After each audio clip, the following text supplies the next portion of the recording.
Are we Oh, recording yet? we are recording now. Yes, we are. Welcome to our TNT Team Call. It is Monday, July 27th, and we were just talking about the fact that we're going to be having a Master Promoter Contest, otherwise known as Butts and Seats. The one who gets the most butts in seats between now and conference is going to win. You're going to win a prize, but you're also probably going to win your promotion, because that's how you get the job done, is getting people to say yes to something. So more information on that coming, but it just perfectly ties in with what Jenn's going to talk about tonight. So I want to introduce you guys to my very dear friend, Jenn Tamman. Jenn and I met about a year ago, and just friends immediately, right? Friends and sisters. And actually, we're in a small group of 5 women who are all going for QNMD. And so we share in a Voxer chat daily, many times a day, about what we're doing. We hold each other accountable and cheer for one another, and it's really awesome. So Jenn Tamman is a mom and wife, 2 gorgeous children. She is a boss babe, a science nerd. Like, she really geeks out on science. She might be worse than Mindy, I'm telling you. She's an exercise junkie. Like, I want to be like her when I grow up. She's a travel enthusiast. I met her when I was traveling, and she was too. And she is a lover of bubbly. No wonder we get along. Jenn, welcome to our call. I know I'm so excited to learn from you tonight. So take it away. Yay! Well, I'm so excited to be here. Thank you so much. And I do love talking about verbiage. I truly believe that every single person that comes into our Juice Plus community brings skills with them. And when you figure out what your top 1 or 2 skills are, and you bring it, and if everyone does that, that's why the community and our team works so well. So one of my special gifts is verbiage, and then my other special gift is drive. I love to take steps and keep going with my business. But verbiage is something that once you get the hang of it, can be kind of like what Melanie was saying, make or break for how fast you move your business forward. And if you can get good at inviting to events or inviting people to take a look at the business, or just at Juice Plus, and you do the follow-up that's needed, and you do it consistently, like she was saying, you're going to get new clients and reps consistently as well. And that's what's going to move your business forward. But here's the thing, you don't have to be a verbiage queen in order to be awesome at verbiage. There is some really simple steps you can learn, kind of like a scaffolding, and how to craft your verbiage. And once you learn that, not only is it duplicatable, you can teach your downline, but it makes it so much faster and easier to just pump out the invites to whatever event you're trying to do. Or if there's a video that you want people to watch or whatever. I get that question, Jenn, what would you say? I was like, the same thing I always say. You just put in slightly different things in your invitation. And so I'm going to share kind of how I invite to just about everything and give a few examples. And then I'm going to actually pull up a slideshow I forgot that I did for a training for our global team about events and following up. So it'll look really fancy and it's really nice. So I'm going to share my screen here. And I did send this document to Melanie earlier. Okay. Can you guys, all right, can you guys see this Word document that I just pulled up? Yes, great. Okay, so we like to do inviting blitzes to any type of event. And you guys, I'm not gonna go through this whole thing, but basically I use the GoPro book by Eric Worre as my initial scaffolding for invitations. And if you haven't read that book, honestly, there's a lot in there that's okay, but the chapters around inviting really are a game changer for me. And they break it down into like 8 different steps on how to invite. So if you're brand new at an inviting and you're like, I don't know how to do this, ask yourself these questions about whoever it is you want to invite. What do you like and or respect about this person? And I literally have people write this out for me the first few times. You know, what do you want to invite this person to? Is it an in-person event? Is it an online event? Is it just to watch a video? Is it to have a 3-way call? Why do you want to invite them? That's actually the most important question, honestly. And then how do you want to invite? Do you want to invite them directly? Like, hey, I thought of you because you have something going on that I think I can help. Or is it more of an indirect or what we call super indirect?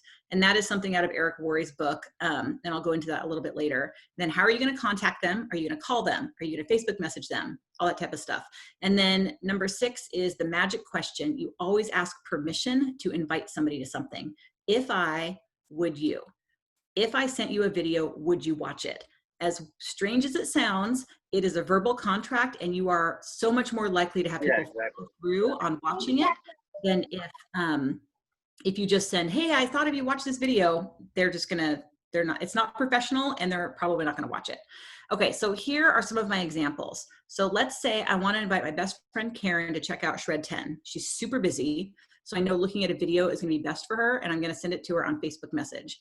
She's mentioned to me in the past she wanted to lose weight and have more energy, so I'm gonna directly invite her to take a look at it because I think it could really help her. And I love and respect what a dedicated mom she is and how she wants to improve her health. So here's the verbiage based on those questions that I answered that I came up with. Hey Karen, I wanted to get in touch with you really quick because I tried this new program, and when you mentioned you wanted to lose weight and have more energy, I immediately thought of this for you. I think it could really help you like it did for me. I really respect what a dedicated mom you are and how you want to take control of your body moving forward. If I were to send you a short video, would you watch it? Almost everyone says yes to that. I mean, why wouldn't you? Just gave them all the feel goods. Like, you want them to feel good, like you thought of them when you were inviting them. So then you think, okay, here's some possible answers. They might say yes. Then you just move forward and you send them the link and you say, I'm really excited to see what you like when it's fresh in your mind. When can we follow up? When can we chat? And you just kind of you start the follow-up process, which I will also talk about in a minute. Maybe they come back with, well, what program is it? Okay, you could go into it there, or being duplicatable, you would say, honestly, it's going to take me longer to describe it than for you to watch the short video, and they will do a better job. Then you reiterate, if I send you the video, will you watch it? The whole idea is being duplicatable, something that you're going to be able to teach your downline to do. And if they don't know how to describe Shred 10 like Dr. Mitra Ray, we don't want them to feel like they have to learn. We want them just to be able to have the video. And then the third answer, they might just say, no, thanks. And then you'll say, great, thanks for letting me know. And then you can just move on to still staying in contact with them, because you never know in the future when they might have a need. Okay, I'm going to go on to the next example. I'm going to invite my friend Brent to look at, let's say, Shred 10 or Juice Plus. He's a personal trainer, right?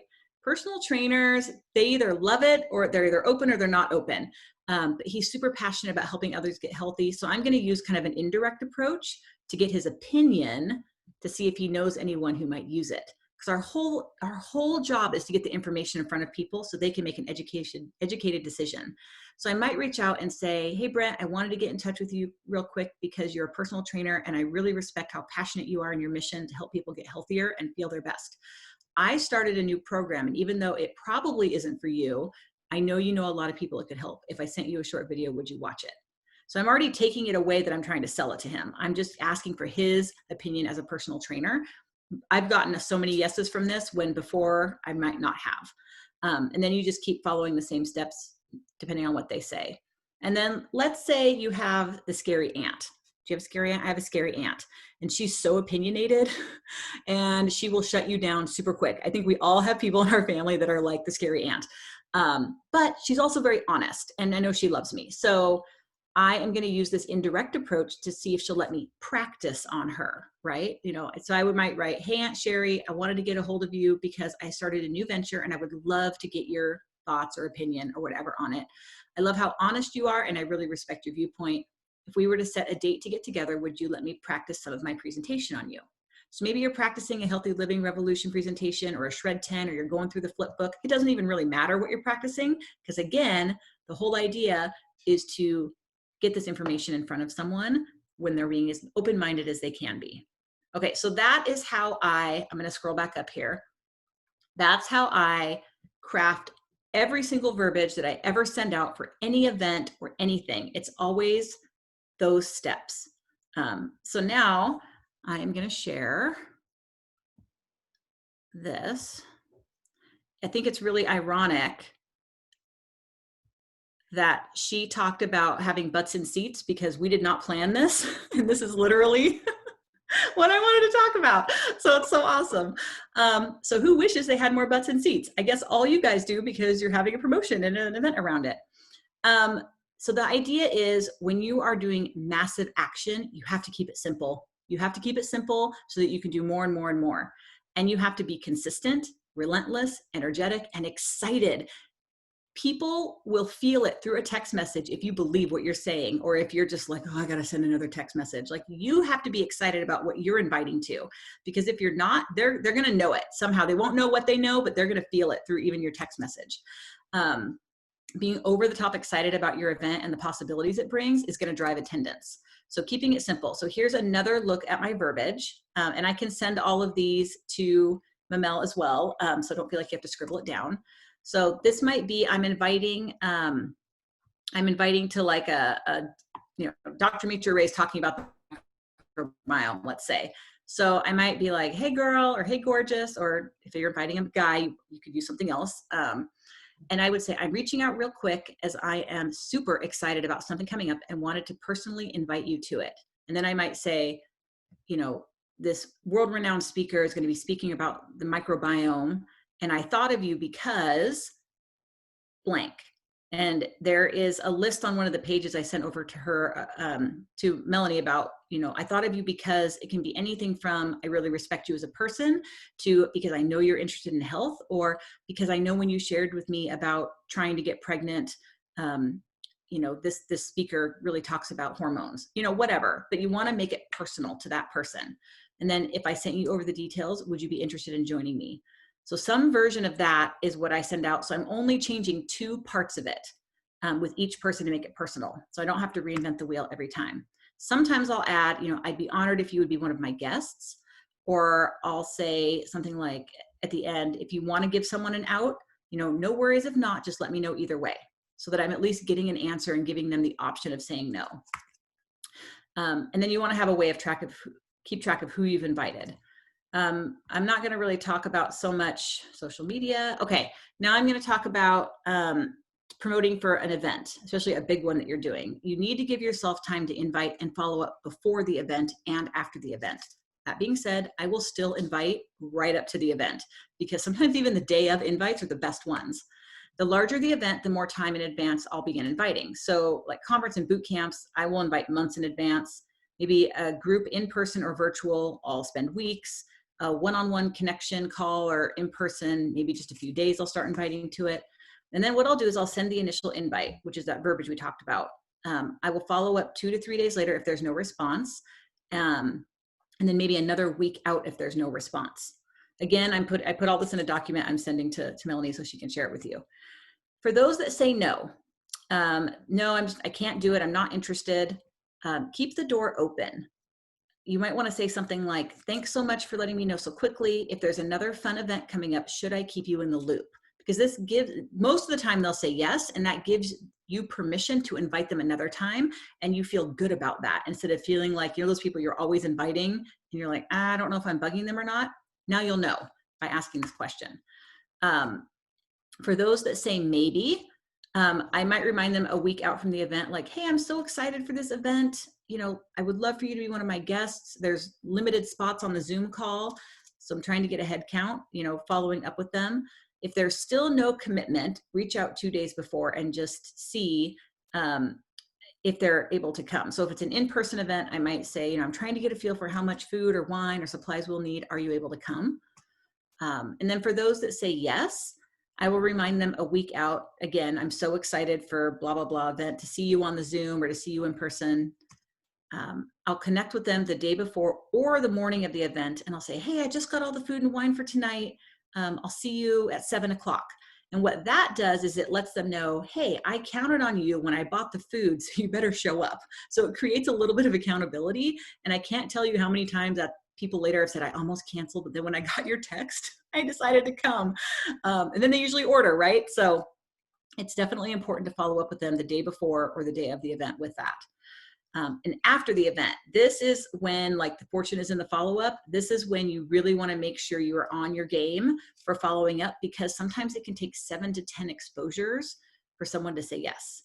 It took me 3 years to say yes to Juice Plus, and now I'm on the edge of hitting a QNMD. So you always want to keep inviting people and following up with them. So you want to follow up with every single person that you texted, those that attended, thank you so much for coming. I usually don't ask people what they thought, because people buy with their hearts, not with their minds. So I'll ask, what did you relate to the most? What did you like the most? What was your biggest takeaway? Just to get the conversation started. Then, depending on what they said, I'll ask questions, and then I might say something like, it sounds like, Juice Plus could be a good fit for you. If I sent you some more information, would you check it out? And of course, that depends on the type of event it was, if they even need more information. If they had already said maybe they're interested in starting, I might say, hey, you mentioned being interested in Juice Plus. Here's what I do. I do 1 to 2 smoothies a day. I take the quad capsules. I even have a tower garden. Where do you see yourself starting?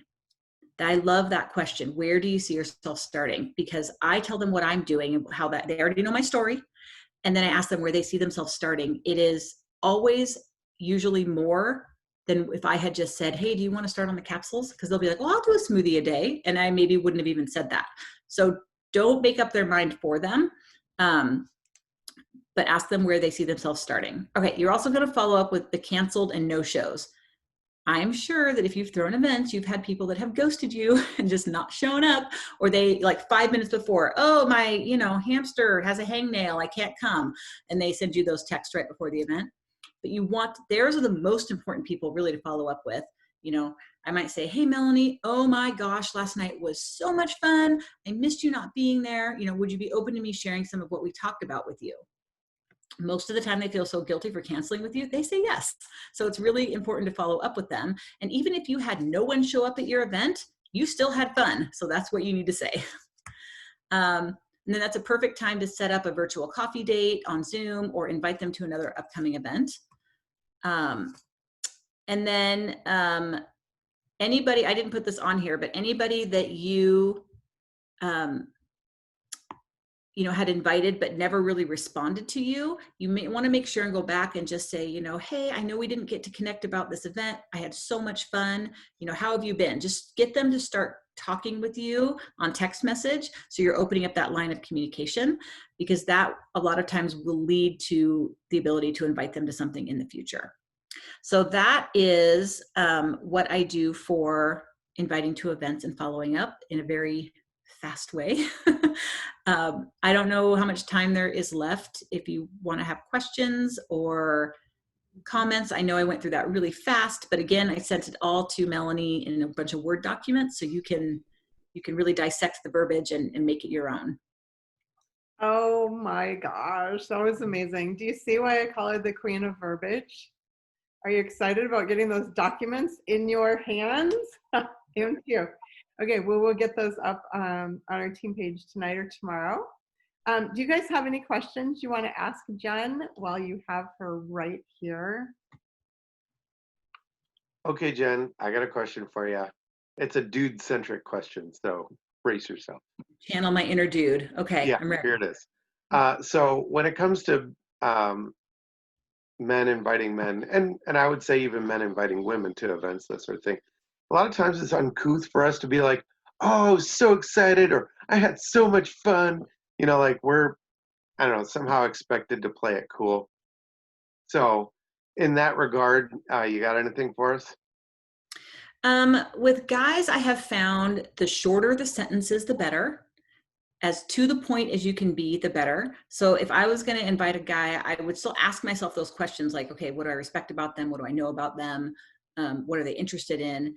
And if you follow bank code at all, I might try to figure out if they're, really knowledge-based people or just super action-based, so that I can craft, how long or how detailed my verbiage is.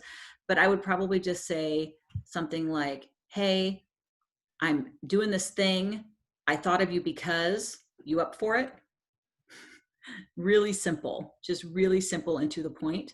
And even for a guy inviting a woman, you still want to do the I thought of you because, but unless you're like related to the person or they know you really well, maybe keep it a little surface so it doesn't sound creepy. Yeah, no, I hear that. So just as a follow-up to that, because I thought the invitational stuff was really solid, that I felt like I could really use that. It's the following up with the no response or the maybes who ended up being no's kind of thing. How do I create that kind of excitement without feigning excitement, you know? Well, if you have a list of, yeah, no, I totally know. If you have a list of those people, because hopefully you're keeping a list of all the people you've invited, Right. during the event, if you can find something that is like, oh, this makes me think of this person, right? Oh, this guy is super into protein shakes, or, you know, this guy is whatever. You can say, you know, hey, I totally see, and I don't know how in guy speak how to say this, but something like, hey, the speaker talked about this, and I know you're super into that. You know, would you be open for me to pass on that information? Mm-hmm. Or something like that. So you want to make it personal, so that they have it's what's in it for them, right? And our whole goal with these events is to get information in front of people. So you have to sometimes get people out of their own way and disarm them. So if you're nervous, like if you have someone on your chicken list and you're like, oh my gosh, I do not want to reach out to this person because of X, Y, and Z. You can even, I've even said this before, like, you know, hey, I went back and forth. This might be more for a woman, but hey, I went back and forth on whether to invite you to this because I know that you're super busy and I don't want to waste your time. I want to add value, but here's what I thought of you. If I sent you the information, would you be interested in hopping on? That really disarms people. It makes them know that you're a human being that really cares about what they think about what you're trying to say. And as long as you can get the information in front of them, then they can make a decision for themselves. Okay, that's good stuff. Thank you. That's really good. Yeah, we want to care for the dudes too. Any other questions, you guys? Well, you got the Queen of Verbiage. Okay. Well, I'm going to get those documents for you and be excited about that because, I don't know, sometimes if your brain is wanting to shut you down, it's nice to have something in front of you that you can look and just say, oh yeah, I'm going to say that. It's really helpful. So Jenn, thank you so much for sharing. I appreciate that. I love you. And okay, so some of you know this and some of you don't, but David, Mindy, do you have some big news to share? No, just keep it on mute. Yeah, we should have just started talking and left ourselves muted. Yeah, you'd be like, no, you're muted. You're muted. You're muted. Is it funny? And there's Ruby. Ruby, do you have news to share with us? Do you want to tell all the girls and Mr. Josh? Are we going to go buy a house with a big pool? Big pool? Can you say big pool? Be shy. Cute. Is this house in the vicinity of the Queen of Verbiage? It's not, sadly. It's not. Oh, okay. All right. So, You don't want to move to the Northwest? no. That's not the point, right? So we're moving to Texas. Texas? Woo! Okay, I'm not sure. I'm not sure if everybody here knew that, but yeah, the Hurley Bond Clan is moving to Texas. We put our house on the market. It goes on the market tomorrow, and we are moving. So we're very excited. We are buying a big house with a pool. Oh, Jenn, thank you. Yeah, Jenn had to go. Buying a big house with a pool. So I'm assuming that you'll all come and see us because it's not that far. And the other thing, I did want to say that we will be back. We will be coming back to do events on a regular to semi-regular basis. So, you know, we're still here for you. We're just there for you now instead of here. I wish it was Colorado. I know. I know. But I'm very happy for all of you. Thank you. Congratulations. Thank you very much. Thank you. Okay, I'm going to turn the recording off now. Thank you so much for being here, you guys.